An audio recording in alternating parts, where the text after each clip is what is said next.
प्रणाम मिथिला। चलू मुनगा आलू और भिंडी के तरकारी बनबै छी। ओहि लेल मुनगा के भिंडी के बराबर एक साइज के काटि लेबै और सेम ओनाही आलूओ के लम्बा लम्बा कऽ कऽ काटि लेबै।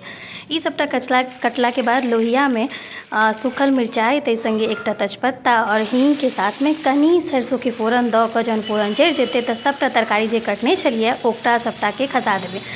और अगर आप लोग मिथिला के बाहर से देख रहे हैं मेरे इस वीडियो को तो कमेंट करके ज़रूर बताइए कि मुनगा जिससे बोलते हैं हमारे उधर, उसे आप लोग के वहाँ पे क्या बोलते हैं।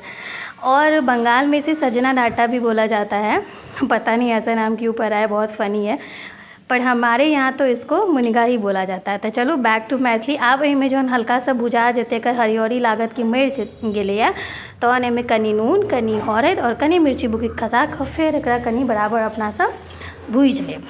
फिर लाल कऽ के जहन अपना सब भूजि लेबै तहन एहिमे अपना सब मसाला खसा देबै। और ये देखियो एकदम ललगर कऽ के भुजाए गेल छै। मसाला खसबै छी। मसाला में तैयार केने छलहुँ एगो प्याज, एगो टमाटर, 3-4 टा करी लहसुन और कनी धनिया पाउडर के धऽ कऽ हम चला लेने छलहुँ हेँ। ओ खसा कऽ मसाला बढ़िआँ से भुजाता खूब लाल कऽ कऽ अपना सब एकरा भुजबै। लोहिया में नीक भुजाइ छै, तैँ हम भूजऽ के काज लोहिया में करै छी। संगे आब सब्जी मसाला और कनी कश्मीरी लाल मिर्च खसा देलिए। आब मसाला भुजा के तैयार भऽ गेलै। कुकर में 2 सीटी लगा दै छी, कियाकि मुनगा हमर खूब पातर नहि छलै। पातर मुनगा के और स्वादिष्ट बनै छै। वीडियो नीक लागल तऽ शेयर करब। जय मिथिला।